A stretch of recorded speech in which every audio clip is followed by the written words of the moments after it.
B.Ed admission 2025-26 तर भरपूर साऱ्या विद्यार्थ्यांच्या कमेंट्स येत आहे की आमचा फॉर्म पार्सली व्हेरीफाईड आहे, डॉक्युमेंट्स रिजेक्ट झालेले आहे, अशाबद्दलच्या भरपूर साऱ्या विद्यार्थ्यांनी कमेंट्स केलेल्या आहे। तर पार्सली व्हेरीफाईड आणि व्हेरीफाईड याबद्दल संपूर्ण अपडेट आणि रिजेक्टेड याबद्दल सुद्धा संपूर्ण अपडेट आपण याच व्हिडिओमध्ये घेणार आहे। आणि हा व्हिडिओ ज्याही विद्यार्थ्यांनी फॉर्म भरलेले आहेत त्यांच्यासाठी म्हणजे संपूर्ण विद्यार्थ्यांसाठी अतिशय महत्त्वाचा व्हिडिओ आहे। तर सर्वप्रथम विद्यार्थ्यांनी लॉग इन करून घ्यायचं आहे। तर कॅन्डिडेट लॉग इनला क्लिक करा, तुमच्याकडे ID आहे, पासवर्ड आहे, ID टाका, पासवर्ड टाका आणि साइन इनला क्लिक करा म्हणजे आपण आपल्या प्रोफाईलमध्ये इन्सर्ट होणार।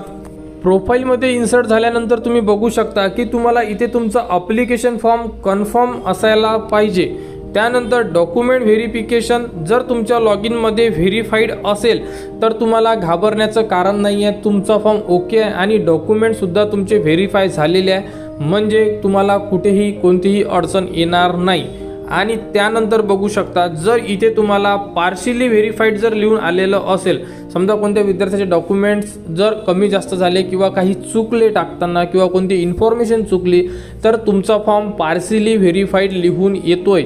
पार्शियली व्हेरीफाईड लिहून आल्यानंतर तुम्हाला या साईडला खाली संपूर्ण माहिती दिली जाते की तो फॉर्म का बरं पार्शियली व्हेरीफाईड आहे, म्हणजे तुम्हाला इथे संपूर्ण त्रुटी लिहून देतात की तुमचे ग्रॅज्युएशनच्या मार्क्समध्ये हा प्रॉब्लेम आहे किंवा तुम्ही जे मार्क्स टाकलेले आहे त्या मार्क्स आणि तुमचे कन्व्हर्जन मार्क्स हे मॅच होत नाही आहे, संपूर्ण माहिती तुम्हाला देण्यात येते। किंवा तुम्ही टाकलेले डॉक्युमेंट्स ब्लर आहे, करेक्ट नाही आहे, तुम्ही करेक्ट डॉक्युमेंट टाका, अशाबद्दल तुम्हाला संपूर्ण माहिती लिहून येणार। जर तुम्हाला अशा प्रकारे त्रुटी आली आणि जर तुमचा फॉर्म पार्शियली व्हेरीफाईड आहे, तुम्हाला जर समजले की त्रुटी काय आलेली आहे तर काहीच नाही, फॉर्म तुम्ही 18 तारखेच्या आत, हे लक्षात असू द्या, 18 तारखेच्या आतच तुम्ही अनलॉक करून ते डॉक्युमेंट्स परत अपलोड करू शकता। त्यानंतर काय करायचं, वर तुम्हाला 3 डॉट दिलेले आहे या साईडला, इथे तुम्हाला क्लिक करायचं आहे। तर इथे क्लिक करा, त्यानंतर तुमच्यासमोर डॅशबोर्ड ओपन होणार आहे, यामध्ये संपूर्ण ऑप्शन आहे। तर सर्वप्रथम तुम्हाला इथून अनलॉक करावं लागेल फॉर्म, तर गरज असेल तरच अनलॉक करा, अदरवाईज करायची गरज नाही आहे तुम्हाला।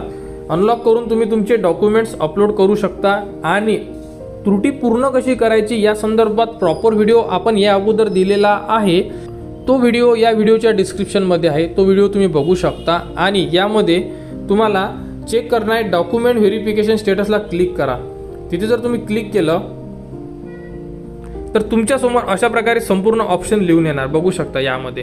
तर यामध्ये दिलेले संपूर्ण डॉक्युमेंट्सच्या समोर व्हेरीफाईड लिहून असणं गरजेचं आहे। व्हेरीफाईड लिहून जर असेल A to Z डॉक्युमेंटच्या समोर तर तुम्हाला घाबरण्याचं कारण नाही आहे, तुम्ही टाकलेले डॉक्युमेंट्स हे ओके आहे आणि व्हेरिफिकेशन सेंटरने सुद्धा ॲक्सेप्ट केलेले आहे म्हणजे तुम्हाला कुठेही अडचण नाही आहे। समजा इथे जर कुठे तुम्हाला रिजेक्ट लिहिलेलं असेल, कारण रेडमध्ये रिजेक्टेड लिहून येत आहे, भरपूर साऱ्या विद्यार्थ्यांच्या फॉर्ममध्ये रिजेक्टेड लिहून आहे, परंतु इथे तुम्हाला संपूर्ण माहिती दिलेली राहणार। कशा प्रकारे, हे बघा इथे, हे बघा अशा प्रकारे तुम्हाला संपूर्ण डॉक्युमेंटची माहिती दिली जाणार। अशा प्रकारे इथे तुम्हाला रीड करायचं आहे, application form marks and uploaded documents conversion certificate marks is mismatch, kindly upload correct marks. तर अशा प्रकारे तुम्हाला त्रुटीबद्दल संपूर्ण माहिती दिली जाणार, तर ती तुम्हाला चेक करून परत तुम्हाला अपलोड करायची आहे। फक्त एकच लक्षात असू द्या, 18 तारखेच्या आतच तुम्हाला करायचं, 18 तारखेनंतर तुम्ही फॉर्म अनलॉक करू शकत नाही आहे। आणि डॅशबोर्डवर आल्यानंतर तुमचा फॉर्म जो आहे तो पार्शियली व्हेरीफाईडच राहणार आहे जोपर्यंत तुमचे डॉक्युमेंट्स व्हेरीफाय होत नाही।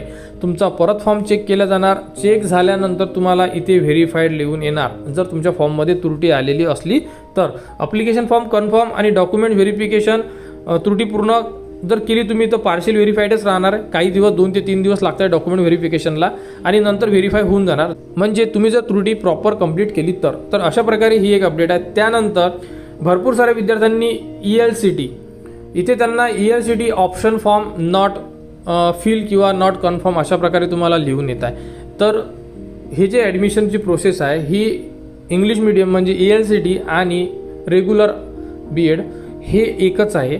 ऑप्शन फॉर्मचं ऑप्शन असं आहे की हे जे फॉर्म आहे यामध्ये आपल्याला जे कॉलेजेस टाकायचे आहे, हा फॉर्म त्याबद्दलची माहिती आहे, त्यामुळे इथे तुम्ही फिल केलेला नाही आहे असे लिहून असलं तरी घाबरण्याचं कारण नाही आहे, कारण जेव्हाही ऑप्शन फॉर्मची डेट येणार ज्यामध्ये आपण कॉलेजेस ॲड करू तेव्हा तुम्ही तो फॉर्म भरू शकता। आता फक्त आपल्याला रजिस्ट्रेशन सुरू आहे, म्हणजे आपल्याला फक्त काय करून घ्यायचं आहे, ॲप्लिकेशन फॉर्म कन्फर्म आणि डॉक्युमेंट्स व्हेरीफाईड एवढेच काम करून घ्यायचे आहे तुम्हाला, बाकी काहीही करायचं नाही आहे।